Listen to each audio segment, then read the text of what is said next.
Bonsoir à toutes et à tous. D'abord, je voudrais remercier chaleureusement le pavillon de Caen. Je suis très heureuse d'être ici, parce que je disais à Nathalie Montigny que je remercie en même temps quand je vois votre programmation et quand j'ai le retour de mes camarades qui viennent ici échanger et débattre. J'étais très fière d'à mon tour venir et de pouvoir vous présenter ce travail. Moi, je suis Léa Mosconi, donc architecte. J'ai monté une agence avec mon associé Henri Bonny. Et quand on a monté l'agence, on s'est dit, on est tous les deux enseignants. Moi, je suis maîtresse de conférence à Nantes, lui à Versailles. Et moi, j'avais je regardais aussi du côté de la recherche. Et donc, j'ai commencé l'agence en commençant en même temps une thèse en architecture sous la direction de Jean-Louis Violot, qui est sociologue.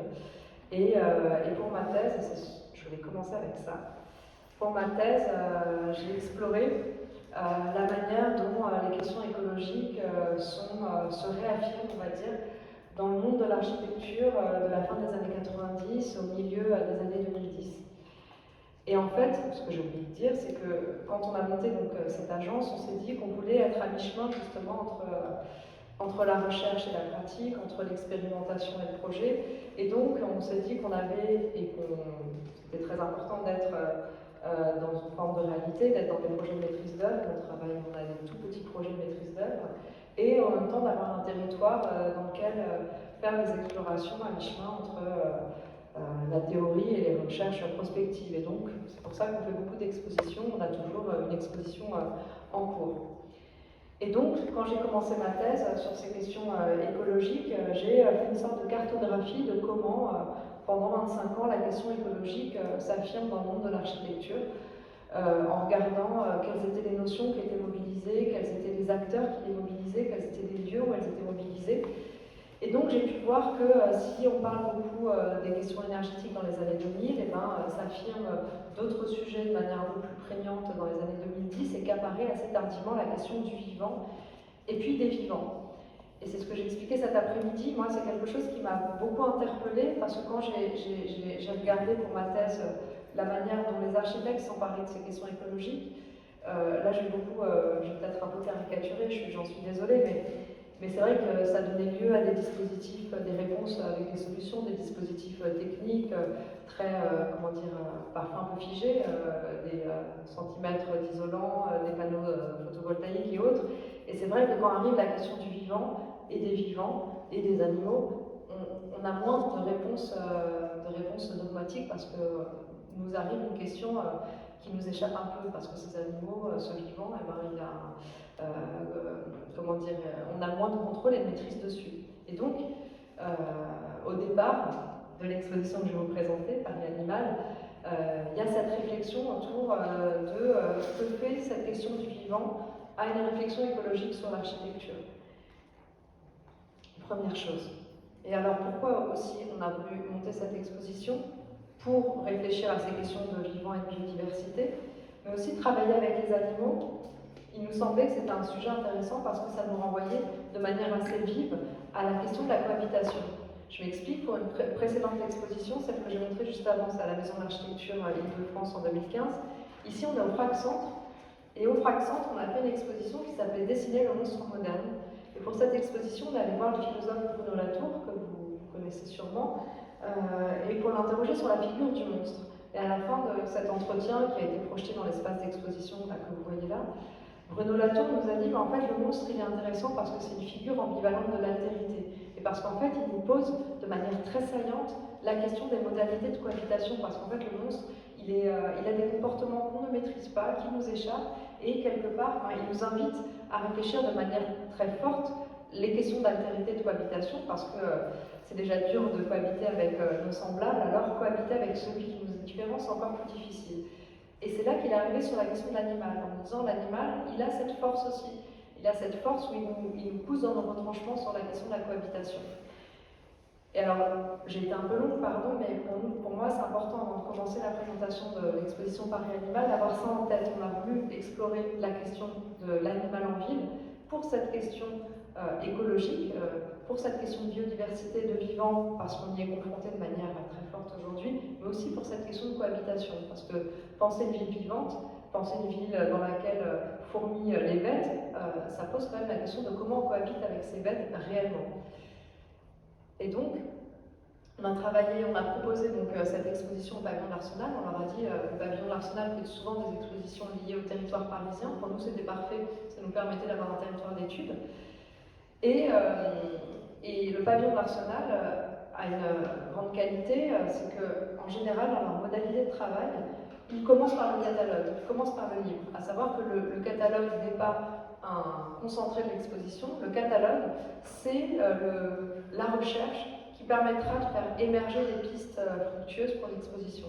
Donc on a passé 2 ans à faire ce livre, et comme quand il s'agit de travailler sur les animaux, ça mobilise des savoirs très différents, et donc on allait faire des enquêtes avec des archéozoologues, des géographes, des ornithologues et autres, et donc là aussi, ça nous a mis dans une position d'être en dehors un peu de notre champ.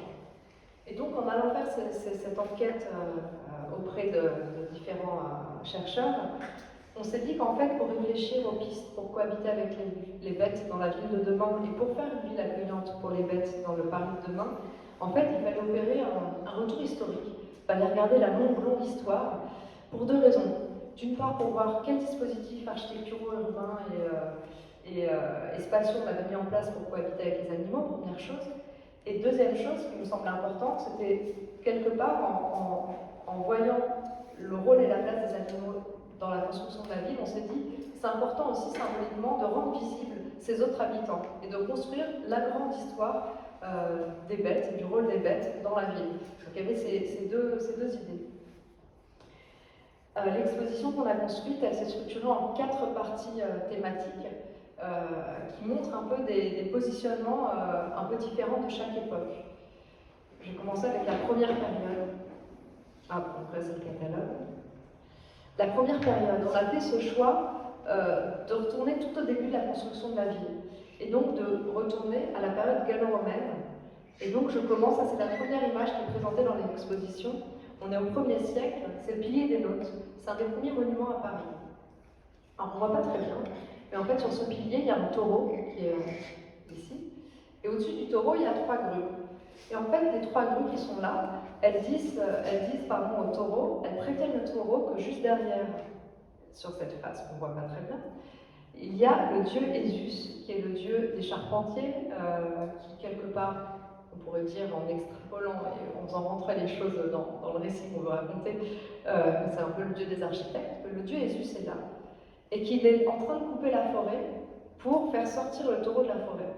Et nous, cette histoire, elle nous a interpellés, parce qu'on s'est dit, en fait, on se raconte que l'architecte coupe des arbres pour bâtir sa maison, mais dans cette histoire qui nous est contée, il ne coupe pas des arbres pour construire sa maison, il coupe des arbres pour protéger un territoire humain face au territoire de la bête, il coupe des arbres pour retirer l'animalité de la forêt. Et on trouvait que c'était une origine qui n'annule pas l'autre, mais une origine assez intéressante aussi du rôle de l'architecte, d'un rôle de l'architecte, ou en tout cas d'une manière d'être architecte, à savoir ce contrôle du territoire. Ce que j'ai oublié de dire, c'est que tout ce que je vais présenter quasiment parlera de relations de domination ou d'exploitation ou autre, et que voilà, il s'agit de période historique, et on a fait le choix de présenter les choses telles qu'elles étaient pour aussi rendre compte et rendre visibles ces relations un peu dures qui se sont tissées et forcément qui font partie de notre héritage, et donc sans l'édulcorer. Ici, alors on a très peu d'images, et ça a été une très grosse difficulté pour l'exposition. On a très peu de documents qui nous parviennent de la période gallo-romaine.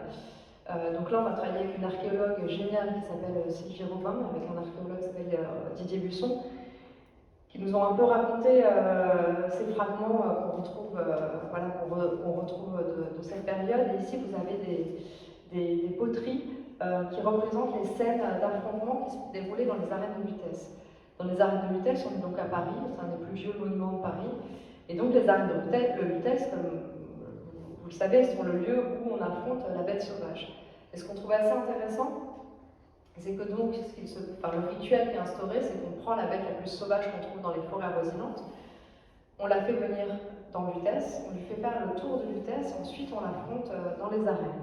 Et certains historiens, ça ne fait pas consensus, mais certains historiens disent qu'en fait on est dans une ville qui est tellement fragile par rapport à son territoire avoisinant et qui a des territoires de forêt avec des bêtes sauvages qui attaquent parfois la ville et que ces attaques sont assez violentes et traumatisantes et que de ce fait on a besoin d'avoir un temps, le temps des arènes, dans lequel on affirme la force humaine.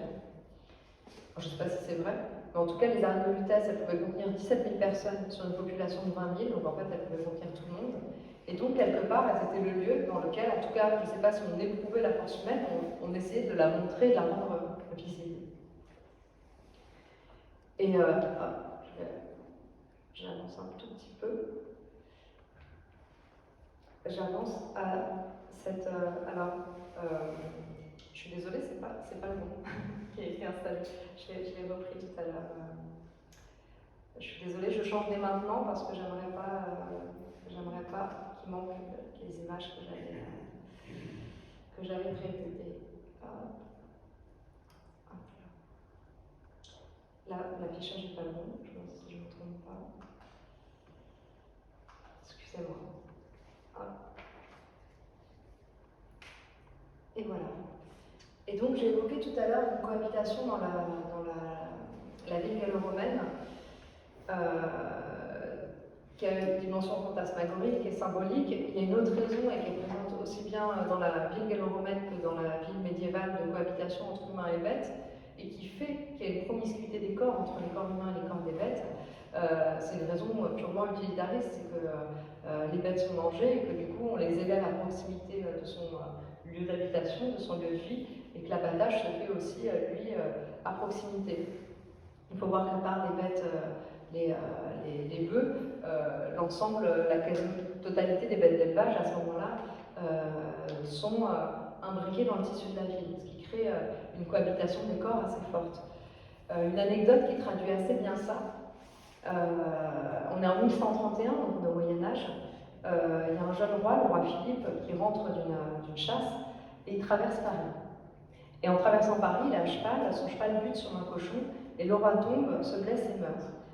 Et en fait, nous, cette anecdote, dès le début de l'exposition, de la construction de l'exposition, elle nous a beaucoup marqué, parce que dans les différents textes qu'on a lus, il y a notamment un livre de Michel Pastoureau qui est consacré à cette petite anecdote. Premièrement, ça nous raconte une forme de quotidienneté dans la présence des animaux qui vagabondent, donc des animaux dont les corps sont pas totalement contrôlés, sont là, sont présents, et donc il y a une promiscuité des corps. Ça nous raconte une deuxième chose qui explique très bien Michel Pastoureau, à savoir que, en fait, si le roi avait été tué par un affrontement avec un ours à la chasse, en tombant de cheval simplement, ça n'aurait pas provoqué ce drame. En fait, ce qui est dramatique surtout, c'est qu'il est mort à cause d'une bête infamante, qui est considérée comme infamante, à savoir le cochon. Et donc on va réagir très fort, et donc on va légiférer et interdire le vagabondage des porcs. Et donc ça nous raconte déjà à cette période une hiérarchie assez forte entre les bêtes, entre celles qui sont assez honorables pour qu'un affrontement soit considéré comme digne, et celles qu'on considère déjà comme indignes. Et donc ça, c'est assez intéressant de voir que cette hiérarchie entre les espèces est déjà présente à ce moment-là. Et enfin, ça nous intéresse parce qu'on aura beau légiférer pour interdire le vagabondage des porcs, on n'arrivera pas à faire appliquer la loi. Il va falloir attendre 3 siècles pour que les porcs soient vraiment, les porcs et les autres bêtes, contrôlés dans leur mouvement. Et donc, ça nous raconte bien en fait l'utilité de cette souplesse dans la présence des corps animaux, parce que le porc qui vagabonde, il mange les déchets. Les animaux d'élevage qui sont à proximité, ils ont évidemment un rôle lié au fait qu'on s'en nourrisse. Et donc, cette imbrication des corps, elle est quelque part constitutive de la ville médiévale. Et elle crée une forme d'animalité de la ville. Elle crée une forme d'animalité de la ville. À savoir, quand on a ces bêtes qui vagabondent et que j'évoquais le fait qu'il y ait des lieux d'abattage dans le tissu de la ville, et la bête qu'on a là, on l'entend crier, on voit le sang couler, parfois elle est blessée, elle s'échappe, elle va dans la rue, donc la rue a une forme d'animalité. Pour parler aussi d'animalité, alors là on est en 1439, il y a quelques siècles qui sont passés, On est toujours au Moyen-Âge. Et j'ai évoqué tout à l'heure des attaques de bêtes sauvages et autres, et c'est quelque chose qui va marquer quand même et la ville gallo-romaine et la ville médiévale. Il y a des attaques qui sont particulièrement traumatisantes, particulièrement violentes, c'est les attaques de meutes de loups.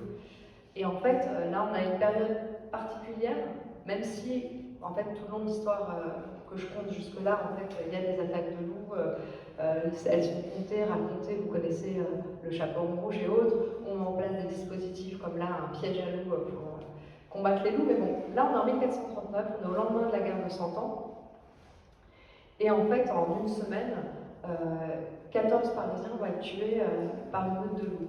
Cette meute de loups, d'après les textes qui nous arrivent, elle est assez agressive et elle est menée par un loup que les Parisiens ont appelé Courteau parce qu'il a la queue coupée. Et en fait, au bout d'une semaine, et de ces 14 morts, à Montmartre, dans le nord de Paris, un groupe de Parisiens se réunit et ils disent en fait, non, on ne va pas se laisser faire, on descend dans la rue et on combat les loups. Et en fait, un soir où les loups vont revenir parce que les enceintes de la ville sont fragilisées et que voilà, la ville est fragilisée, ils vont arriver. Il va se jouer un affrontement entre la meute de loups et la meute humaine, affrontement qui va aller de Montmartre jusqu'au parvis de Notre-Dame, donc la moitié de Paris va être traversée, et qui va se finir par les humains qui vont tuer les loups à coups de pierre. Et en fait, cette anecdote, elle nous raconte quand même une animalité très forte des rapports et même une animalité, une bestialité humaine qui est assumée. Et ça, je pense que c'est important de le garder en tête, qui est assumée, voire qui est valorisée. Hop. Et pour terminer cette première période, et pour terminer sur cette question de l'animalité, donc première période qui est marquée par la promiscuité des corps et par une animalité de la vie, une animalité des rapports entre humains et animaux, et une animalité humaine assumée et revendiquée, il y a ce basculement que je trouve très intéressant, qui est le basculement de la chasse. À savoir que jusqu'au XIIe siècle, la chasse qui est valorisée, c'est la chasse à la bête sauvage, donc la chasse à l'ours ou la chasse au sanglier. Là, vous voyez une scène de chasse qui est montrée dans les riches œuvres du duc, où on voit que la chasse, elle se fait à pied, elle se fait, vous voyez comment la forêt est représentée, elle est représentée comme étant dense, mystérieuse et autres. Et on chasse une bête sauvage, on est perçu comme étant un viril, fort et tout ça, si on est dans cet affrontement à pied face à la bête sauvage. Au XIIe siècle, l'Église, par la légende dorée, un ouvrage, va valoriser non plus la chasse à l'ours ou au sanglier, mais la chasse au cerf. Le cerf, c'est un animal qui fuit. C'est un animal qui est vanté pour être gracieux, délicat et autres. Et ce cerf, on ne va plus le combattre à pied, on va le combattre à cheval. Et ce qui va être valorisé dans les textes, c'est la posture digne du chasseur. Et on ne chasse plus dans une forêt, comme vous voyez ici, qui est représentée comme étant dense, mystérieuse et autres. On va commencer à aménager le territoire. Et en fait, avec ce passage, on voit bien comment aussi on assiste à une forme de domestication du territoire, une domestication de notre rapport aux bêtes, qui est beaucoup plus, dont les modalités sont beaucoup plus contrôlées, on va dire, mais aussi une domestication de notre propre animalité. Et donc on arrive à la deuxième partie, domestiquer la ville, qui est pour nous la grosse partie de l'exposition. Elle court de la Renaissance au début du XXe siècle, et en fait, c'est très long, mais ça nous raconte la mise en ordre des corps animaux dans la ville, pour le dire un peu bêtement. Alors là, ça évoque ce que je viens de dire, c'est ce que j'évoquais sur la chasse. On pourrait se dire, maintenant, on passe juste de la chasse au sanglier à la chasse au cerf. En fait, ça a une implication aussi en termes de rapport que l'on entretient au territoire. Le territoire de la forêt, on va venir le domestiquer. C'est la création d'une typologie architecturale, le pavillon de chasse. Et le pavillon de chasse, en fait, c'est le lieu qui vient faire le relais entre le territoire humain du château et le territoire de la forêt. Et donc il vient lui aussi domestiquer la forêt. Il est au croisement des allées où pour le roi. Ces allées-là, le sol est travaillé, il n'est pas tout à fait à la même hauteur que le sol de la forêt. Et donc on vient instaurer comme ça des différences entre le monde animal et le monde humain, et on vient aussi domestiquer le monde animal. Ah, pardon. Ah, je me perds. Toujours dans ce rapport comment dire, de domestication et du territoire et humain. Il y a une typologie qui est particulièrement intéressante, c'est celle des ménageries. Et là, on a décidé dans l'exposition de présenter deux ménageries en les mettant un peu en comparaison. C'est la ménagerie royale de Versailles, donc c'est la ménagerie de Louis XIV.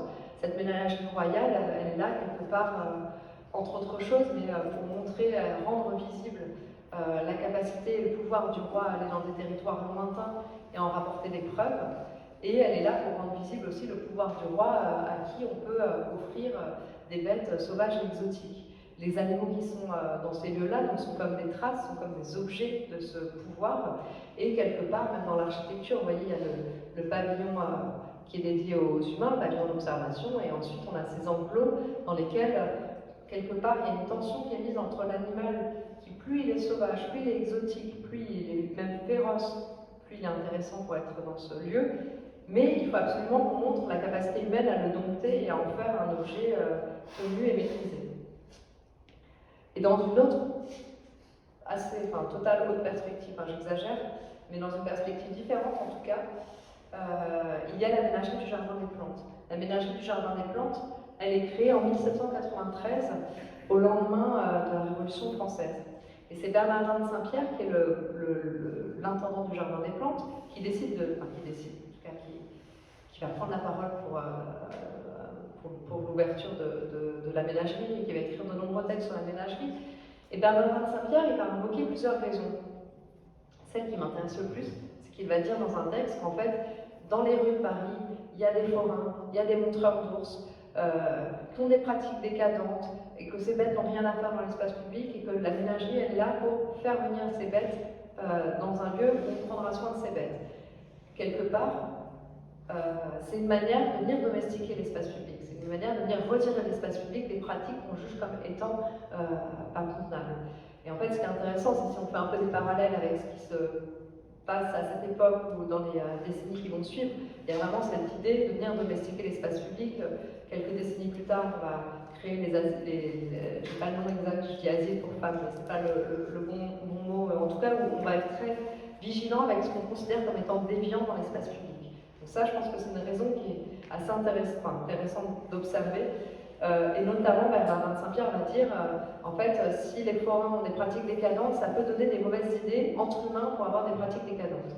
Donc, on retire de l'espace public ces bêtes.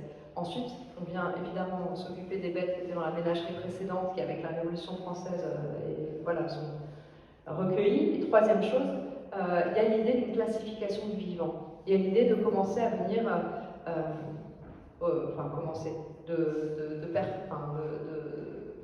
de classification du vivant et de pédagogie qui est faite avec ça, à savoir que juste avant la ménagerie royale, elle est fermée au public, elle est ouverte juste une journée par an. Ici, il y a aussi l'idée d'un travail de pédagogie avec le grand public.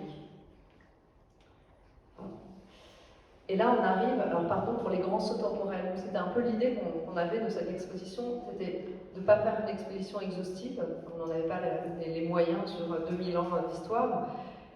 C'était de se dire qu'on mettait en lumière des moments qui nous semblaient être des moments de bascule et des moments intéressants. Là, on arrive au 19e siècle, qui est clairement un siècle d'affirmation du contrôle des corps animaux dans l'espace public. Et c'est un siècle qui est marqué évidemment, et notamment à Paris, par l'industrialisation et par une hygiénisation de la ville. Cette hygiénisation de la ville, symboliquement et dans l'imaginaire, elle est très marquée par ce projet qui ne va pas être réalisé, qui est un projet qui est porté par Napoléon de Fontaine, à un moment où la question de l'eau et de l'assainissement et autres est une question très, très importante. L'eau est payante à ce moment-là, et l'idée de faire une grande fontaine pour rendre visible qu'on va rendre l'eau potable gratuite, accessible à toutes et tous, c'est quelque chose d'important. Le projet ne va pas être réalisé, mais une maquette échelle 1 va être réalisée, va rester une trentaine d'années dans Paris, ça va donner lieu à des très beaux textes de Victor Hugo. Donc voilà, il y a cette présence, malgré le fait que le projet n'ait pas été fait, et aussi ça nous montre quel symbole est utilisé, un symbole colonial très très fort, qui est celui de l'éléphant. Et ici, il y a une histoire, qui n'est pas l'histoire la plus drôle, mais qui me semble être, pour moi, une des histoires les plus importantes de se déroule dans ce siècle, ce 19e siècle, c'est ce qui va se passer avec la gestion de l'abattage des bêtes. À savoir que ce que j'ai évoqué tout à l'heure, depuis la période gallo-romaine, l'abattage des bêtes se fait à proximité des habitations, dans la ville, dans le tissu de la ville. Et on est en 1808, et à ce moment-là, la ville s'est beaucoup densifiée. On est dans une ville qui veut avoir une image de ville industrielle, hygiéniste, propre et autres. Et finalement, ces lieux d'abattage qui sont dans le tissu de la ville, d'une part, collent pas avec l'image qu'on se fait d'une ville propre, moderne, industrielle, et d'autre part, vu que la ville s'est densifiée, ça crée de réels conflits d'usage. Et donc, on est en 1808, et on dénombre 128 tueries, c'était le mot avant les abattoirs, dans le tissu dense de la ville. Ces 128 tueries, par exemple, si on fait bien des bêtes, les bêtes, elles sont dans les bêtes d'élevage dans les marchés de Sceaux et de Poissy, donc elles viennent à pied. Vous imaginez, voilà, ce que ça occasionne. Donc, Napoléon interdit les tueries, et en 1810, il va ouvrir 5 grands abattoirs. Il va décider de les mettre à distance de la ville, pour éviter que les bêtes n'entrent dans la ville. Et donc, on va avoir, on les voit sur cette carte, je suis désolée, normalement elle était en très très grande en exposition, ici. Enfin, vous voyez, elle est à distance du centre de la ville.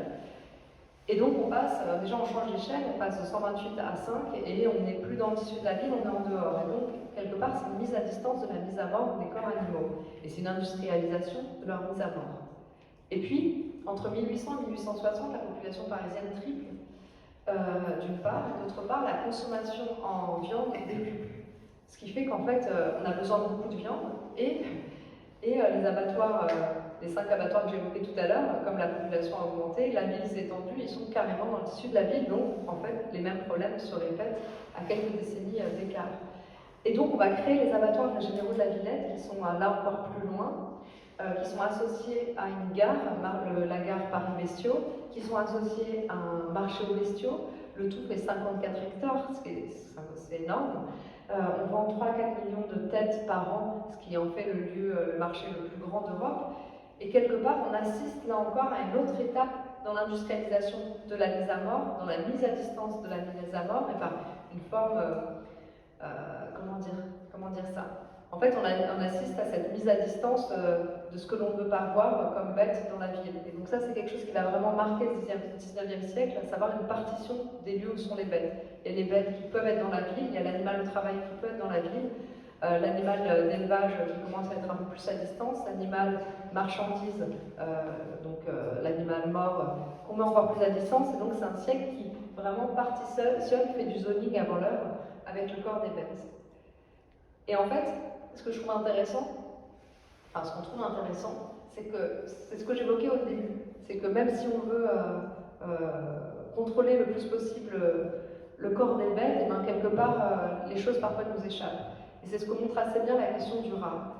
Le rat, nous, quand on a commencé cette exposition, évidemment, dès qu'on parlait d'exposition à des gens, on nous disait « Ah, vous travaillez sur une expo à Paris avec des animaux, alors vous parlez des rats ».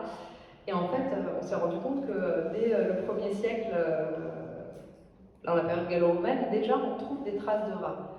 On s'est rendu compte que au cours de toute l'histoire qu'on a étudiée, il y a des rats, il y a des problèmes de régulation de rats, il y a des volontés de les éradiquer, et en fait on pourrait en parler au 1er siècle, au 5e siècle, au 12e siècle et autres.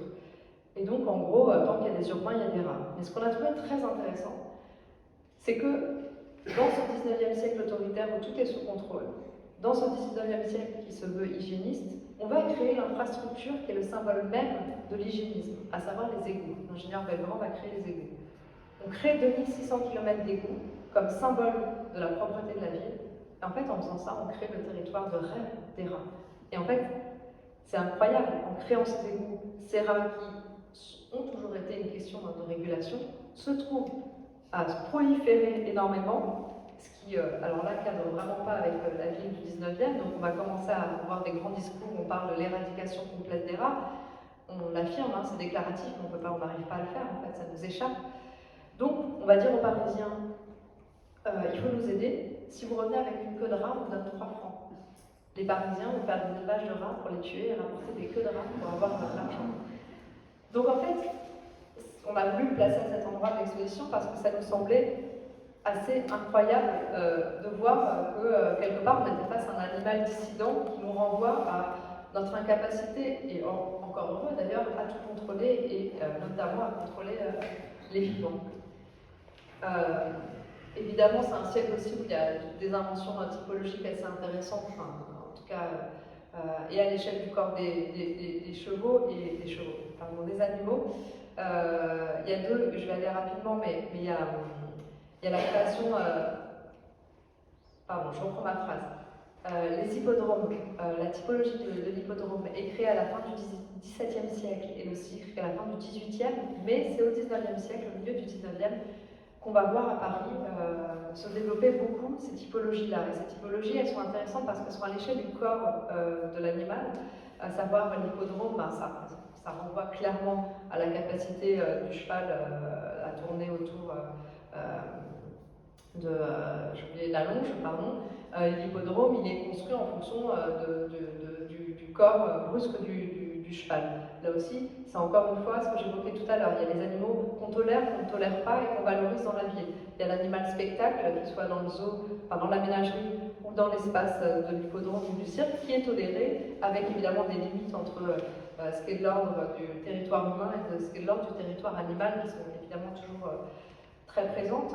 Mais voilà, c'est un autre animal qui est toléré dans la ville du XIXe siècle. Et j'ai évoqué tout à l'heure, en parlant du rat, un animal dissident, qui vient mettre un peu un grain de sel dans un XIXe siècle ordonné. Il y a un moment aussi qui me semble intéressant, parce que ça vient aussi mettre un grain de sel dans le Paris du XIXe. On est en 1870, en septembre, et en fait on est quelques semaines avant l'arrivée des Prussiens, et donc on se dit la ville va être assiégée, Paris va être assiégée, donc deux mouvements antagonistes vont se faire. D'une part, les bêtes précieuses qui sont dans les ménageries et jardins d'acclimatation, on va les retirer de Paris, on va les envoyer en train pour les protéger, pour pas qu'elles soient mangées pendant le siège. On va pas réussir à toutes les évacuer. Et d'autre part, les bêtes d'élevage, on va les faire venir à Paris. Et donc, Paris va ressembler, Paris assiégé, à un endroit où tous les parcs et tout ça sont remplis de bêtes d'élevage. Sauf qu'en fait, ces bêtes, on n'a pas de quoi les nourrir, on les mange très vite, et donc très vite, il n'y a plus de bêtes d'élevage. On mange les chevaux, pareil, 65 000 chevaux vont être abattus. Très vite, pareil, on n'a pas de quoi de toute façon, voilà, on n'a plus de quoi manger. Et donc, on se retrouve en décembre, donc en fait, quelques semaines plus tard, seulement, décembre 70, les plus pauvres n'ont rien à manger. Les plus riches, on a retrouvé un menu qu'on a mis dans l'exposition, mangent du civet de kangourou, du consommé d'éléphant, des animaux qu'ils trouvent, les quelques rares animaux qu'ils trouvent au jardin des plantes qui restent. Et les autres mangent du rat, 3 francs, le cours du rat ne change pas, le chat, 5 francs, le chien, 8 francs, ils sont vendus chez les bouchers. Et en fait, en quelques semaines, cette ville tenue, ordonnée, où les réactions même des humains doivent être policées et comment dire, je sais pas le mot, mais vous voyez ce que je veux dire, domestiquées, et bien quelque part, en quelques semaines, on retrouve une forme de bestialité. Alors encore une fois, je dis ça sans jugement dans un sens ou dans l'autre, mais on retrouve une forme d'animalité en quelques semaines. Et qui rend saillantes les inégalités sociales entre ceux qui ne mangent rien et ceux qui mangent du civet de kangourou. Et ce que je trouve aussi très intéressant, c'est qu'on est dans une ville qui tente d'extraire toute animalité de la ville, mais dont l'essor et le développement dépend justement de l'énergie de ces bêtes. Et en fait, on est dans une ville, la ville aux 80 000 chevaux, où on a besoin des chevaux pour transporter les humains et les marchandises, on a besoin des chevaux pour leur force de travail, on a besoin des bœufs aussi pour leur force, mais en même temps, on met en place tous les dispositifs possibles pour rendre assimiler le plus possible l'animal au travail à une machine, quoi, quelque part, à lui extraire son animalité. Alors ça, c'est le discours qu'on a au début, qui est vrai, et en même temps, on s'est dit, en voyant des films, il y en a assez peu, malgré tout, cette ville, si elle est aseptisée, si elle est sous contrôle et tout ça, ben, c'est quand même la ville aux 80 000 chevaux. Ces chevaux, ils sont dans les écuries, dans les rez-de-chaussée, dans les cours et autres. Il y a du purin, il y a du bruit quand Donc voilà, elle est quand même marquée par ces corps animaux. C'est aussi une ville où en fait, la réfrigération et la pasteurisation ne sont pas encore développées, et donc on est encore obligé d'avoir l'élevage à proximité. Et donc là, vous voyez, il y a déjà la Tour Eiffel, il y a le pont Biraken, et en fait, on voit quelques vaches qui sont là avec le monsieur, je ne sais pas si vous voyez, qui arrive avec sa tasse. Et en fait, Paris, à la fin du début du XXe, c'est la ville aux 6000 vaches. Il y a 6000 vaches dans Paris intramuros, il y a 500 laiteries. Donc en fait, il y a cette ville, bien sûr, où on essaie d'extraire toute animalité, mais malgré tout, cette ville, Paul pousse une porte cochère et il y a quelques vaches qui sont là, des chevaux et autres. Donc elle est comme ça dans cette forme d'ambivalence. Et aussi, qui dit animal au travail, dit aussi première réflexion sur les conditions de l'animal au travail. Alors là, je suis un peu malhonnête en fait quand je vous dis ça. Parce qu'en fait, certes, on va créer la SPA en 1845, mais on va aussi mettre en place une loi en 1850 qui s'appelle la loi Grammont, qui interdit les mauvais traitements infligés aux bêtes dans l'espace public. Et en fait, l'argumentation qui va être déployée pour faire passer cette loi, ça ne va pas être le bien-être animal, ça va être que, comme il y a beaucoup d'animaux au travail dans la ville, et notamment des chevaux, et comme il y a beaucoup de situations où des cochers tapent sur les chevaux et tout ça, ça crée du désordre dans l'espace public, et ça pourrait donner de mauvaises idées aux Parisiens et Parisiennes entre eux et tout ça. Et donc, l'argument qui va être déployé, ça va être justement d'aseptiser, je ne sais pas si c'est le bon mot, mais en tout cas, de faire attention aux dérives, aux déviances dans l'espace public, et donc, c'est comme ça que la loi passe. Mais bon, il y a quand même la SPA qui est créée à ce moment-là. Alors, il y a deux choses, on ne savait pas trop où les mettre quand on a fait l'exposition, parce qu'en fait, à chaque fois, je ne sais pas si c'est clair, on a essayé de montrer des points un peu de bascule ou des points un peu forts. Le moment, voilà, comme là, l'animal au travail, on peut évidemment parler de la période médiévale, mais ça nous semblait assez intéressant, cette industrialisation du corps de l'animal. Mais il y a des choses qui ont une forme de constance. Et donc, l'animal ornement, il a une forme de constance. En fait, il y a un très bel article d'ailleurs dans le catalogue là-dessus, où en fait, l'animal de pierre, l'animal sur les façades, il est présent, alors il est plus présent aujourd'hui parce qu'en fait, c'est pas l'animal qui a quitté l'ornement, c'est l'ornement qui a quitté les façades, mais en fait, jusqu'au début du XXe, au début du XXe siècle, l'animal est présent sur les façades, dans des registres symboliques différents. Ça ne fait pas consensus, mais certains historiens disent que finalement, avec Haussmann, on assiste à une désymbolisation de la présence de l'animal. Si on utilise le lion, c'est pas que pour le pouvoir, c'est aussi pour sa qualité morphologique, qui est agréable à l'œil plus que pour sa dimension symbolique. En tout cas, il y a une forme de constance dans la présence de l'animal sur les façades. De même, une autre constante, c'est la nécessité, je ne sais pas si c'est le bon mot, mais en tout cas, si peut-être la nécessité d'entretenir des relations de compagnonnage avec les bêtes. Ça nous a vraiment étonnés. Sylvie Robin, donc archéologue, spécialiste de Lutèce, nous a dit que déjà à Lutèce, on a des traces d'animaux de compagnie. On a des traces de relations affectives avec des animaux qui ne sont pas utilisés dans une relation utilitariste. Et donc, déjà, on a des traces d'animaux qu'on nomme et donc avec qui on a ce type de relation, à qui on fait des sépultures et autres. Et en fait, dans tout le long de l'histoire, alors peut-être que des choses nous ont échappé, mais on a eu l'impression, et ça ne nous a pas été démenti, que ce besoin de compagnonnage courait tout le long de l'histoire. Ces relations, alors qui ne sont pas pour tout le monde, hein, mais en tout cas qui sont pour un grand nombre de Parisiens à toutes les époques, de compagnonnage étaient présentes.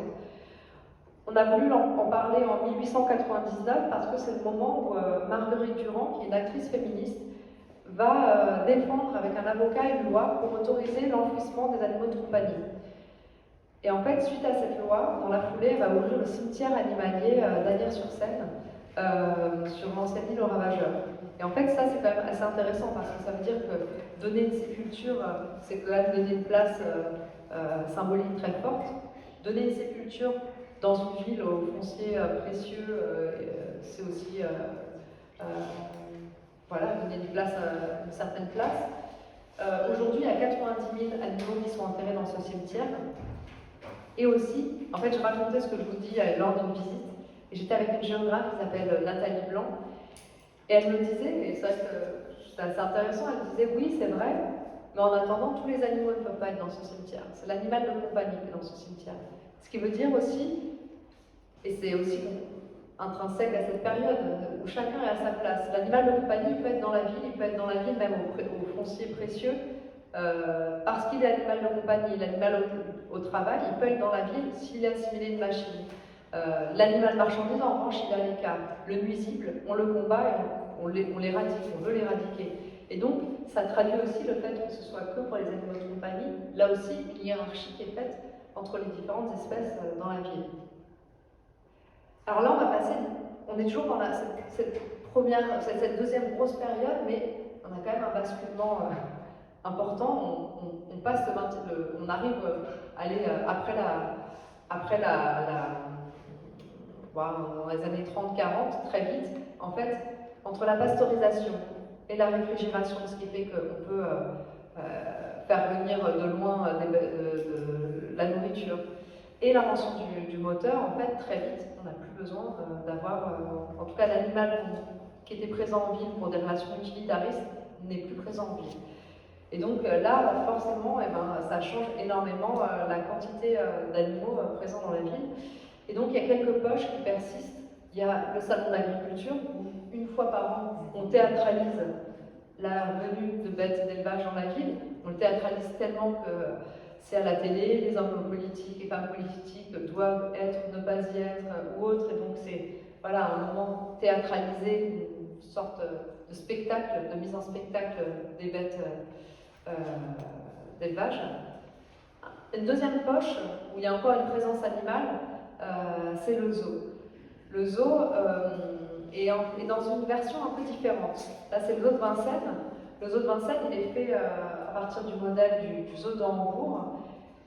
Et donc là, c'est notre présence animale autorisée dans la ville, l'animal spectacle. Et je vous ai parlé tout à l'heure, j'ai présenté tout à l'heure l'aménagement du jardin des plantes. Ce que j'ai oublié de dire tout à l'heure, c'est que dans l'aménagement du jardin des plantes, architecturalement, il y a une distinction qui s'opère entre le corps du visiteur et le corps de l'animal. L'architecture et les limites qui sont faites montrent bien qui est à quelle place. Il y a les dispositifs qui sont utilisés, souvent c'est les grilles. Il y a des mises à distance qui sont très claires, très affirmées, et le territoire où le visiteur ou la visiteuse peut être est très distinct du territoire où sont les bêtes. Il est distinct géographiquement bien sûr, mais aussi dans les dispositifs qui sont utilisés pour le monde des bêtes et le monde des humains. On est dans un registre très différent avec le zoo de Vincennes. Dans le zoo de Vincennes, les objectifs sont les mêmes, rendre captif et montrer, mais on est dans l'illusion d'un territoire commun. On est dans on sépare, il y a toujours deux registres de séparation et tout ça, pas de grilles justement, mais on utilise de moins en moins les grilles. On utilise plein de dispositifs qui vont atténuer pour le visiteur le sentiment de rupture avec l'animal. Donc on va être dans un paysage, alors c'est dommage, je me suis limitée à une image par histoire, mais en fait c'est un peu idiot dans ce cas-là parce qu'on ne voit pas de gros rochers. Donc on est même dans l'idée d'un grand territoire commun et partagé. Et donc cette transformation des zoos, et c'est pas seulement le zoo de Vincennes, ça va se déployer après dans plein d'autres zoos, ça raconte aussi quelque chose de la relation que l'on fantasme à l'animal à ce moment-là, et qui est très différente de celle qui est instaurée avec les zoos précédents et des limites très claires.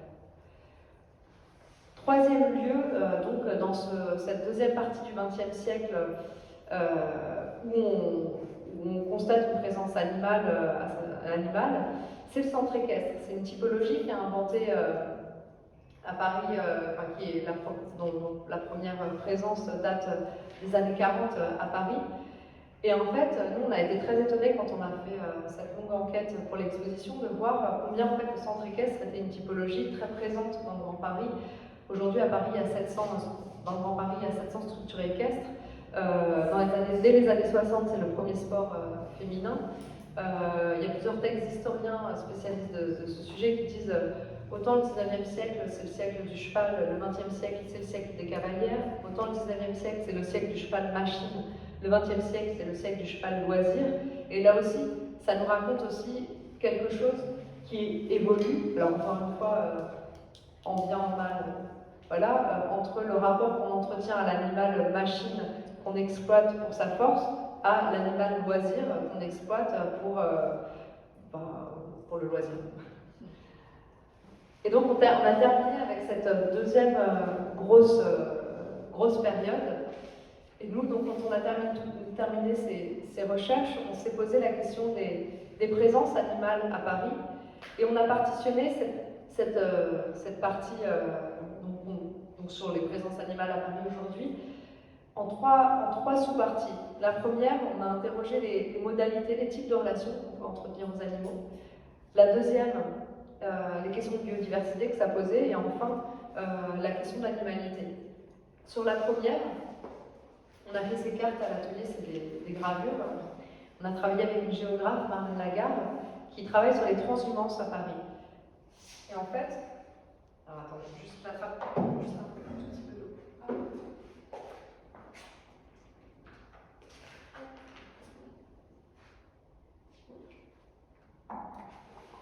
Et en fait, donc, on a fait cette gravure dans laquelle un mouton égale un mouton. Et donc on voit que par rapport à la ville aux 80 000 chevaux, la ville d'aujourd'hui est évidemment moins saturée en présence animale. Mais ce que montrent assez bien les recherches de Marlène Lagarde, c'est que, en fait, certes, les pratiques de transhumance ou d'élevage à Paris sont assez marginales. Il y a des lieux assez emblématiques comme la ferme du Bonheur à Nanterre, comme la ferme de Paris et autres. Mais malgré tout, cette transhumance participe à créer une relation entre le corps de l'animal, d'élevage, et les urbains. Et ce que je trouve intéressant, c'est les débats très agités que ça génère dans différents champs, et notamment dans le champ de la philosophie. Je les évoque juste pour qu'on ait un peu ce cadre de réflexion pour la suite de la présentation. Je suis trop bavarde comme ça. Et en fait, il y a un courant de philosophes qui disent, je caricature, je suis désolée, mais qui disent c'est très bien qu'il y ait une présence de l'animal au travail dans la ville, parce que finalement, ça permet de reconnecter, de réembrayer une relation entre le corps concret de l'animal et l'urbain, qui serait dans une vision très abstraite en fait de la nature et des animaux. Et il y a un autre courant qui dit, mais en fait, permettre l'élevage et les transhumances, c'est quelque part théâtraliser dans la ville une forme d'exploitation humaine sur les animaux, et quelque part, c'est venir rendre visible l'exploitation des uns sur les autres.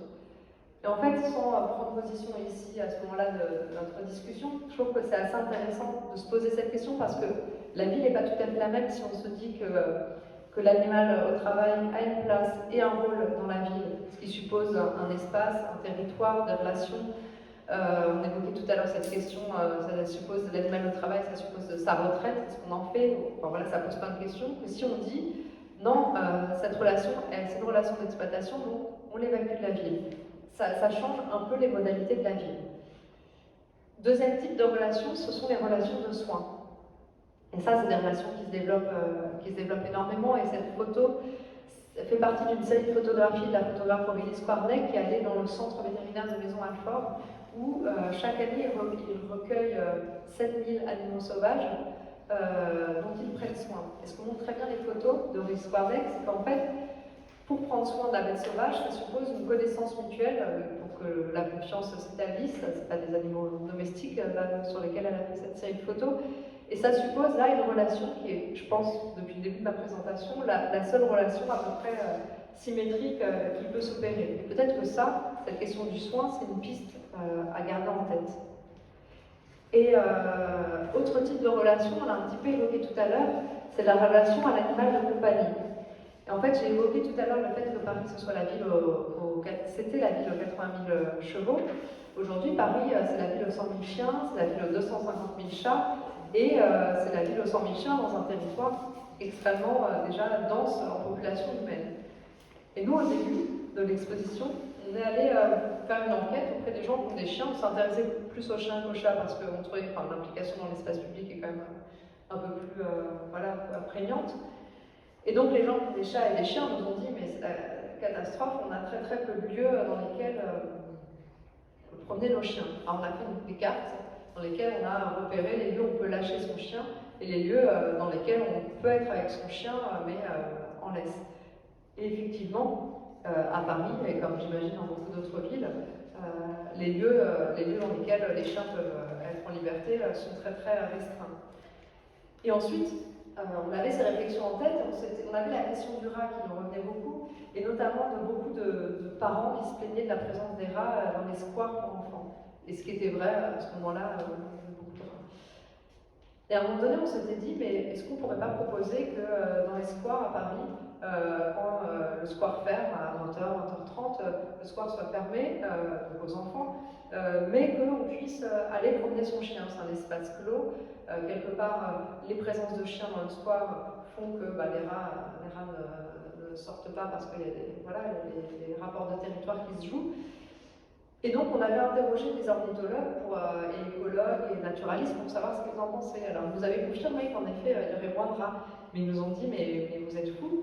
Si on fait ça, en fait, les squares aujourd'hui sont des lieux qu'on pense de plus en plus pour la biodiversité, où on met des mares, des lieux où, de manière très délicate, on essaie d'instaurer la présence de certaines espèces animales, de certains insectes. Et en fait, si vous mettez un chien là-dedans, mais ça va venir mettre du bazar à tout ce qu'on est en train de faire. Et en fait, on a trouvé ça très intéressant de voir que finalement, ce partage d'espace, il nécessite quelque part une connaissance vraiment approfondie des comportements des uns et des autres, des limites qui doivent être mises entre les uns et les autres pour réussir finalement, dans cette ville dense au foncier précieux et cher, à avoir des inventions et de seuil pour qu'on supporte d'être avec d'autres animaux et de limites pour rendre cette cohabitation possible. Et puis finalement, on a étudié les caniparks. Je ne sais pas si vous voyez, les caniparks, c'est des espaces de liberté canin, c'est des endroits assez petits, mais qui sont faits en général en longueur, avec une grille. Donc c'est assez simple comme dispositif, de la morphologie en longueur et avec une grille. Et ça, en revanche, c'est des lieux assez intéressants parce que c'est des lieux assez intenses. Et en fait, qui mis à des endroits intéressants réussissent du coup à la fois à répondre aux besoins des chiens, de leurs propriétaires, et finalement, à part la limite de la grille qui est instaurée, permettre de résoudre cette question que j'évoquais à l'instant. Et quand on a fait la visite de presse de l'exposition, on présente ce que je viens de vous dire, et là il y a une journaliste qui nous dit, mais moi j'ai pas de chien, mais dès que je suis déprimée, je vais dans un canipark et en fait, de voir des chiens gambader sans laisse, c'est quelque chose d'assez rare en fait dans la ville. On est habitué à voir des chiens, mais des chiens dont les comportements sont domestiqués de par la laisse et le fait qu'ils ne peuvent pas se défoulipater, comme dit ma fille. Et en fait, tout à coup, le fait de voir ces chiens avoir des comportements qui dénormés, on pourrait dire, qui cassent la normativité de la manière dont les corps normalement sont dans l'espace public, et selon elle, il y a une certaine richesse. Et donc ça, c'est une piste qui nous a intéressés, et au fur et à mesure des visites et des rencontres, on en a parlé à différents psychologues et autres, et qui nous disaient en effet le caractère un peu, comment dire, j'ai pas le bon mot, mais qu'en fait il y avait aussi un intérêt aussi à voir ces lieux-là et ces mouvements-là dans la ville. Alors j'ai évoqué tout à l'heure le fait qu'il y ait cette question des relations, et puis il y a la question de la biodiversité que je viens d'évoquer. Et j'aimerais commencer avec cette image. Cette image, elle nous montre une appropriation opportuniste de l'architecture, donc là par certains oiseaux. Et en fait, nous, c'est une question, comment dire, c'est une question qui nous a beaucoup interpellés parce qu'au début de notre recherche sur les questions de biodiversité en ville, on est tombé sur une carte qui a été créée par la LPO, la Ligue de protection des oiseaux, et la mairie de Paris, et qui recense les populations de moineaux, et qui dit qu'entre 2003 et 2016, on aurait perdu 72% de nos populations de moineaux à Paris. Donc c'est un chiffre énorme, 72%. Puis ensuite, en regardant les chiffres, on voit que, oui, les moineaux, mais en fait, les hirondelles de fenêtre, c'est 23% de diminution en moins de 20 ans. Les martinets noirs, c'est 46%. Et en fait, ces chiffres, on a voulu les comprendre et comprendre si nous autres architectes urbanistes, on a des leviers ou pas. Et donc on a travaillé avec le muséum et la LPO, et on est allé les voir pour essayer de comprendre voilà, quels étaient les leviers potentiellement activés. Et ce qu'ils nous ont expliqué, c'est qu'à Paris, il y a beaucoup d'espèces différentes d'oiseaux nicheurs, il y en a une soixantaine, ce qui apparemment est plutôt bien. Ils nous ont dit qu'il y a beaucoup d'oiseaux nicheurs, surtout parce qu'en fait les territoires ruraux sont de moins en moins accueillants, et qu'avec le développement des pesticides, avec la diminution des prairies, avec l'augmentation des prédateurs, et bien parfois la ville peut être un refuge. Je caricature un peu, évidemment c'est plus compliqué que ça dépend du territoire et autres. Et aussi, donc première chose aussi, la ville elle a une morphologie, et Paris a une morphologie qui pour certains oiseaux nicheurs est accueillante. Notamment, vous voyez le pigeon qui est habitué enfin, le pigeon qui se retrouve sur le bâti haussmannien et qui a l'impression de retrouver une morphologie de son territoire d'origine. Le faucon pèlerin, on le trouve sur les tours des Olympiades et qui là aussi retrouve des morphologies qui ont des caractéristiques de ses territoires, son territoire d'origine. Mais ce qu'ils nous ont expliqué, c'est qu'il y a plein de causes, notamment des maladies et autres, mais il y a deux causes qui sont particulièrement importantes dans ces diminutions, c'est que la démultiplication des ravalements pour que la ville soit propre, nette et lisse est problématique. Et d'autre part, la généralisation de l'isolation thermique par l'extérieur, pareil, vient créer une ville qui est trop lisse et qui n'est pas accueillante pour les vivants. Et nous, ça nous a vachement interpellés parce qu'en fait, comme je vous le disais au départ, moi, j'ai fait ma thèse sur la manière dont la question écologique est appropriée par les architectes. Et évidemment que la question de l'énergie est importante, et évidemment que si on prend la question de l'énergie, l'isolation thermique par l'extérieur, donc à savoir par-dessus la façade, rajouter à l'extérieur une couche d'isolant pour que le bâtiment soit économe en énergie, et bien évidemment, c'est une question hyper importante. Mais en fait, ça vient créer une façade qui est lisse et qui n'est pas accueillante pour la petite faune, pour les insectes, pour les oiseaux nicheurs et autres. Et donc ça nous renvoie à un paradoxe qui est très compliqué.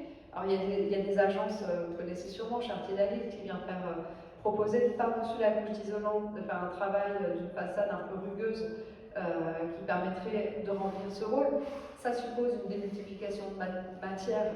Alors pourquoi pas, c'est intéressant de se poser ces questions-là, mais malgré tout, ça nous renvoie, et c'est ce qu'on a trouvé passionnant avec cette exposition, ça nous renvoie à une complexité, cette question de cohabiter avec les vivants et d'accueillir les vivants, qui est très déstabilisante. Et c'est vrai que c'est très dur de savoir comment arbitrer. Et en fait, il me semble, peut-être que je fais une mauvaise interprétation, que ça nous renvoie à l'impossibilité d'être dogmatique, ou quelque part avec les questions d'énergie, on peut se dire la solution c'est de tout isoler et isolons tout.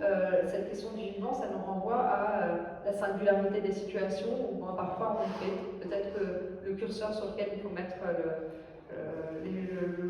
l'énergie et la force, c'est l'isolation, parce que c'est important à ce moment-là. Peut-être qu'en faisant des relevés d'espèces, finalement, à certains moments, c'est pas l'isolation, mais c'est de conserver telle ou telle façade. En tout cas, ça nous renvoie à une complexité des réponses, et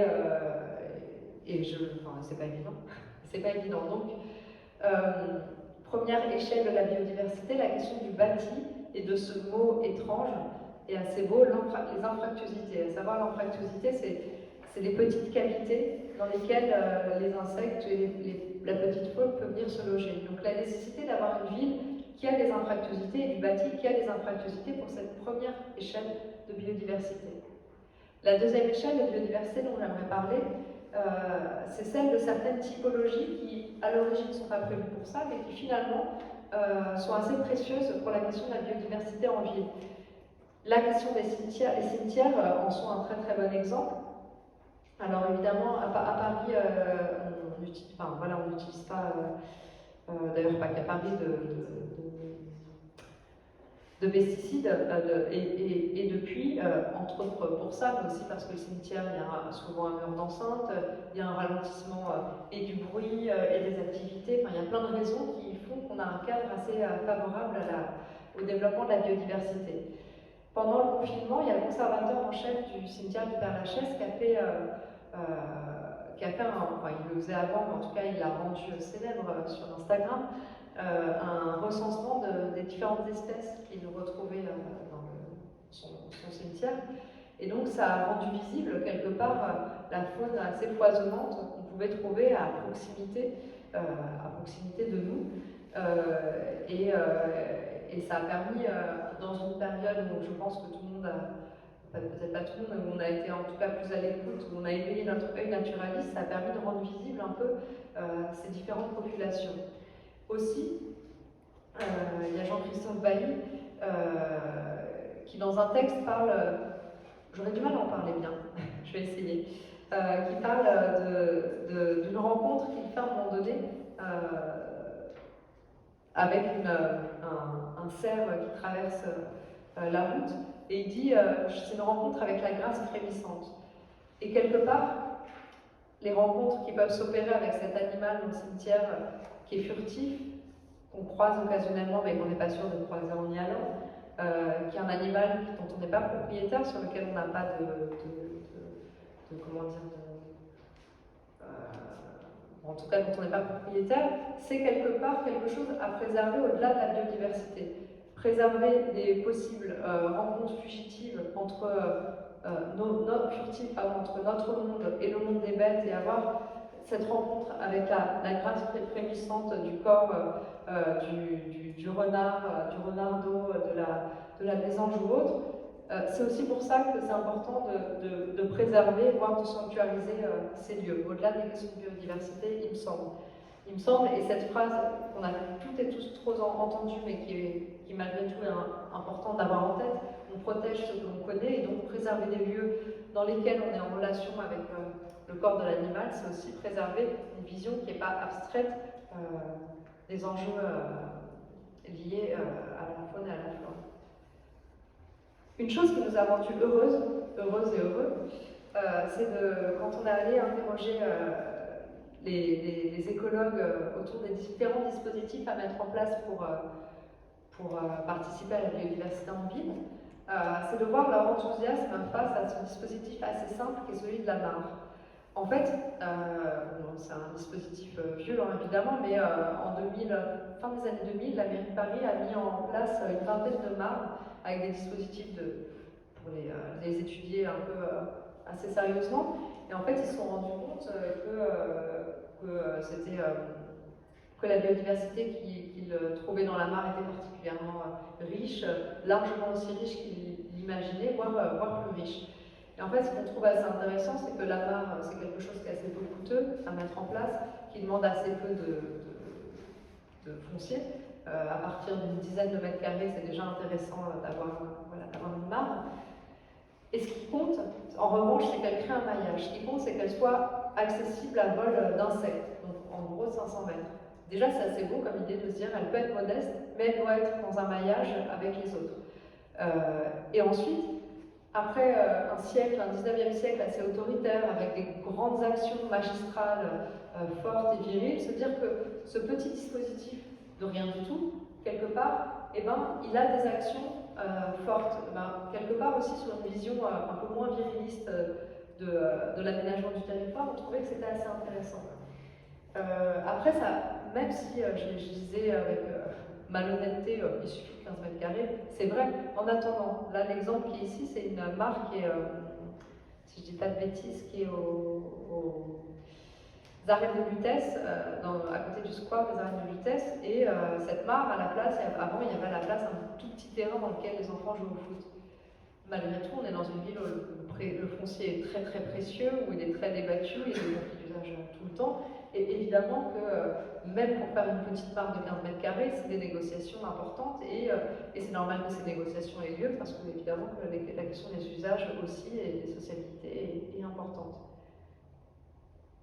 Alors ces deux dernières cartes, elles tentent d'évoquer la question des trames.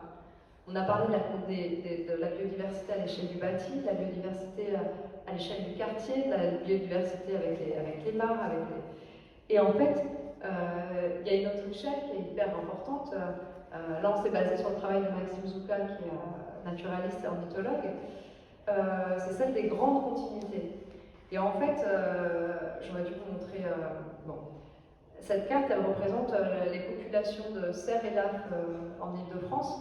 Et on voit que si j'avais à côté la carte des sangliers, ce serait mieux. Vous verriez qu'il y a beaucoup plus de sangliers et que c'est réparti de manière homogène. Et ici, on voit qu'en gros, on a 3 bassins de vie des populations de cerfs.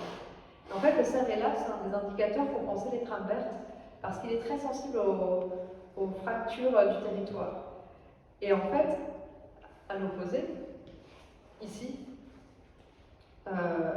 si on parle des crânes bleus, on a mis les anguilles. Et les anguilles, au contraire, elles sont beaucoup moins sensibles, beaucoup moins que les saumons. On a aussi la carte des saumons. Et quand il y a des artificialisations de fleuves, des barrages et autres, elles sont assez peu sensibles. Et en fait, on se rend compte que dans les territoires d'aujourd'hui, évidemment, les territoires sont complètement morcelés et que, évidemment, c'est compliqué pour les bêtes qui ont besoin de grandes continuités. Donc, ce qu'on met en place aujourd'hui, c'est des dispositifs de compensation. Et par exemple, quand il y a des autoroutes, on met en place des écoducs et des écoponts. Quand on a des barrages, pardon, on met en place des passes à poissons.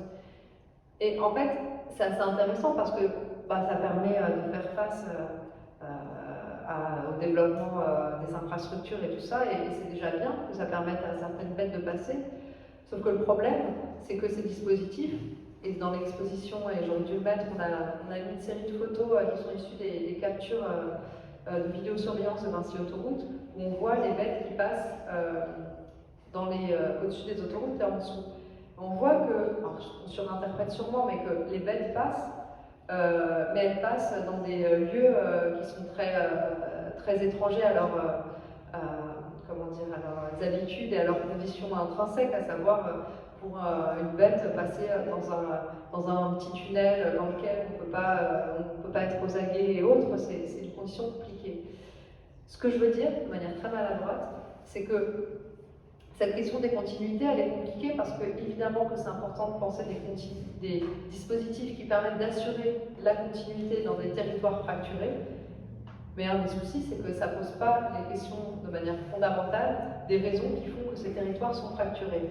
À savoir, et ça participe à la perpétuation d'un modèle, à savoir que ça participe de pouvoir dire qu'on se préoccupe des bêtes et qu'on fait des dispositifs de compensation qui leur permettent de passer, tout en continuant à fragmenter un territoire qui, forcément, même s'il a des dispositifs de compensation, ne permet pas pleinement aux animaux de se développer normalement. Je ne sais pas si je n'ai pas été très claire, excusez-moi, mais c'est une question qui est assez difficile, il me semble. On pourra en débattre. Je vais arriver peut-être un peu rapidement sur cette dernière pièce de l'exposition. On voit un côté et l'autre. En fait, on s'est dit en travaillant sur cette exposition que c'était important pour nous de camper l'histoire longue de la présence animale en ville, sur les murs blancs du pavillon de l'Arsenal avec une scénographie très ordonnée et autres, et que quelque part c'était important aussi d'avoir un lieu dans lequel on interroge le corps et l'animalité de l'animal. Et pour ça, on a demandé à un metteur en scène et scénographe qui s'appelle Philippe Ken, qui était le directeur du Théâtre des Amandiers avant et qui est le directeur de la Ménagerie de Verre, et qui a fait un spectacle incroyable qui s'appelle La Nuit des taupes, c'était au Théâtre des Amandiers, où il avait, vous voyez, ces grands costumes de taupes qui sont très grands. La taupe est plus grande que nous, c'est très déstabilisant qu'un animal considéré comme indésirable tout à coup change d'échelle et soit plus grand que nous. Et donc il y avait ces costumes de taupe sur scène, il y avait un espace très normé, un espace de travail, et tout à coup les taupes arrivaient et cassaient, ruinaient littéralement l'espace de travail. On voit la taupe au fond avec son truc pour casser tout, et se mettait à danser, à copuler, et c'était le monde qui est blanc, le monde des taupes. Et quelque part, ces corps animaux qui sortent par rapport au reste de l'exposition, de l'affiche, de la photo et autres, et qui sont là, présents, plus grands que nous, ils viennent interroger le caractère normatif de l'espace, le caractère normatif et de la ville et de l'architecture qui est faite à l'échelle des corps humains et en fonction des des usages humains, et on trouvait que c'était important d'avoir un lieu qui interroge ça. Et donc on a demandé à Philippe Quet de faire cette installation avec ces taupes, avec au fond une télé et la vidéo de A comme animal de Gilles Deleuze, où il parle de devenir animal. Et donc l'exposition est sur, on va dire, des cimaises qui sont en rectangle, et derrière le rectangle, collé, je ne sais pas si on le voit, là il y a la vitre du pavillon, on a comme dans un renfoncement, dans un trou de souris, on a ces grandes taupes qui sont assez impressionnantes et qui pour nous étaient un moment, voilà, un moment d'explorer aussi les questions d'animalité. Et on en arrive à la dernière partie, qui est une partie de pistes dont on pourra débattre. Et donc il y a 6 pistes qu'on a proposées. La première, mais je l'ai évoquée à plusieurs reprises, je ne vais pas être très longue dessus, c'est celle de la nécessité de penser les seuils et les limites pour cohabiter dans la ville dense. Avec cet exemple qui nous a beaucoup accompagnés, qui est celui du parc Matisse à Lille, de Gilles Clément, qui a été fait par le paysagiste Gilles Clément, où dans une portion du parc, il a surélevé une petite portion de 7,50 m. Et en fait, le fait que cette partie soit surélevée de 7,50 m, ça fait qu'il y a une faune et une flore incroyables qui se développent, et c'est aussi le fait qu'elle soit à l'écart de la présence humaine qui permet qu'elle se développe. Aussi, si elle nous est supportable, cette faune et cette flore, si elles nous sont supportables, cette faune et cette flore qui sont développées, qui grouillent et tout ça, ça nous est supportable aussi parce que c'est à 7 mètres de nous. Et quelque part, ce tout petit dispositif, à savoir se surélever, eh ben, ça participe dans la ville dense à réussir à ménager des mondes et des lieux pour tout à chacun. Donc l'importance des seuils. Le deuxième point qui nous semble important, c'est la question de l'héritage. J'ai évoqué une longue histoire, qui est une longue histoire un peu douloureuse, où en fait les typologies que j'ai évoquées, la plupart c'est des typologies architecturales qui mettent à mal les corps animaux pour une jouissance humaine. Je caricature un peu. Et en fait, pour nous, se pose vraiment une question de qu'est-ce qu'on fait de ces lieux, que ce soit les abattoirs, les ménageries, les cirques, qui sont quelque part, qui incarnent ce rapport très asymétrique entre les bêtes et les humains. Et en fait, ça pour nous, enfin, comment dire, quand on allait voir le pavillon de l'Arsenal, c'était le seul objet quasiment de l'exposition. C'était de savoir la question écologique arrive, notre rapport au vivant change, qu'est-ce qu'on va faire de ces lieux? C'était des questions qui nous interpellaient. Il pourrait y avoir plein de réponses. Une des réponses qui nous semblait être intéressante, par exemple, s'il y avait une vieille ménagerie à Paris, on pourrait se dire qu'on ferme la ménagerie, mais qu'on garde intacte la ménagerie, on la ferme et on la laisse se développer en friche, on en fait une friche. On passe d'un lieu d'enfermement à un lieu de liberté pour les animaux, on passe d'un lieu sous notre contrôle à un lieu qui échappe à notre contrôle, on passe d'un lieu de monstration à un lieu dans lequel on ne peut pas voir ce qu'il se passe, et en fait ça participe aussi à faire une friche en ville, et on va le revoir juste après. Les friches sont des lieux très importants pour la biodiversité, donc ça participerait aussi à faire un lieu intéressant en termes de biodiversité. Troisième chose, j'ai évoqué tout à l'heure le champ de la philosophie qui s'écharpe sur la question des relations à avoir ou pas avec les animaux en ville. Et il nous semble qu'il y a une question, un enjeu d'invention programmatique pour réfléchir à quel type de relation est-ce qu'on peut entretenir avec les animaux dans la ville. J'ai évoqué tout à l'heure le fait que les chevaux vieillissent, enfin les chevaux en Ile-de-France, dans les centres équestres. Dans ces centres équestres, il y a des chevaux, mais donc il y a des chevaux vieillissants, et on sait que, le destin de ces chevaux n'est pas forcément heureux. On pourrait imaginer un lieu dans lequel à la fois on prenne soin des chevaux vieillissants, et par ailleurs, on sait que pour les humains, notamment pour les personnes en situation d'autisme, pour les personnes atteintes d'Alzheimer, qu'il y a une importance à être en relation dans un corps à corps avec l'animal, et notamment avec les chevaux. Et donc on pourrait créer comme ça des lieux de mise en relation de soins mutuels. Je l'ai évoqué aussi tout à l'heure, donc je vais être rapide là-dessus, l'importance des anfractuosités, donc de ces petites cavités dans le bâti. Et comment dire ça? Il me semble qu'au-delà de l'importance en termes de biodiversité, de conserver cette forme de rugosité dans le bâtiment et de ce patrimoine vivant dans le bâtiment, Il y a aussi un enjeu, quelque part, esthétique qui se joue dans l'acceptation qu'on a de ce qui déborde, de ce qui nous échappe, de ce qu'on ne contrôle pas. À savoir, on l'a évoqué tout à l'heure, les cimetières. Les cimetières, c'est nouveau, enfin c'est nouveau, on en a parlé cet après-midi, c'est nouveau, c'est pas évident d'accepter le vivant dans les cimetières, où on a, dans des lieux où on a l'impression que pour honorer la mémoire d'un défunt, ben, les choses doivent être tenues en marbre, quadrillées, de même que les façades lisses, tenues et ordonnées, quelque part, participent à la construction d'une esthétique partagée comment dire, qui n'est pas totalement compatible avec l'accueil du vivant. Et donc il y a peut-être une invention aussi en termes esthétiques à trouver pour que la ville, qui n'est pas lisse, qui n'est pas ordonnée, qui n'est pas totalement sous contrôle, et que soit acceptable et pour trouver un registre esthétique à cette ville. Et je termine avec ces deux derniers points que j'aimerais mettre en relation. Ce point qui est... j'ai oublié de changer ce dernier titre. Ce point qui représente des friches, je l'évoquais tout à l'heure, les friches sont des territoires très importants dans la ville. Il y a une étude qui a été faite par Audrey Muraté, qui est écologue avec le muséum et qui a étudié des friches en Seine-Saint-Denis, et elle montre que la biodiversité qu'on trouve dans les friches est très précieuse, qu'elle est complémentaire de celle qu'on trouve dans les parcs et jardins, et que c'est important de la préserver. Par ailleurs, j'enfonce une porte ouverte, on est toutes et tous d'accord là-dessus, l'importance de préserver les sols. On est toutes et tous d'accord là-dessus, mais il y a encore quelques années, nous autres architectes et les étudiants d'architecture, quand on faisait une coupe, le sol c'était un trait avec un aplat noir en dessous, et puis ce qui se passe en dessous c'était très abstrait, et quelque part, cette phrase que j'évoquais tout à l'heure, on protège ce que l'on connaît, quelque part, ce sol il était tellement abstrait que penser son économie n'était pas toujours, en tout cas, un des enjeux du projet. Aujourd'hui, la question de l'enjeu de la préservation des sols, elle est évidemment prégnante.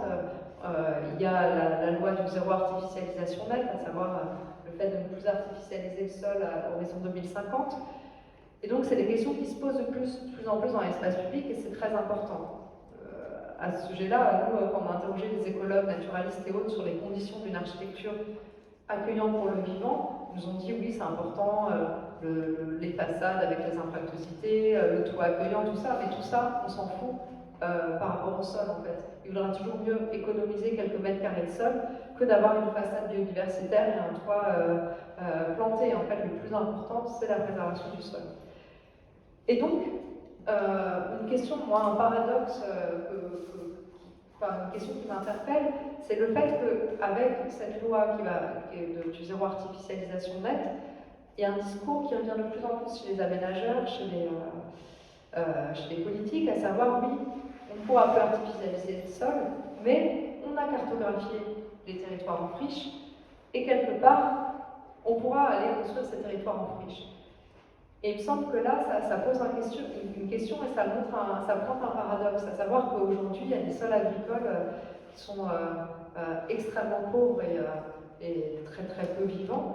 Et aujourd'hui, il y a des territoires en friche qui sont considérés comme des territoires artificialisés, dans lesquels il y a une faune et une flore qui s'est développée et qui est extrêmement précieuse.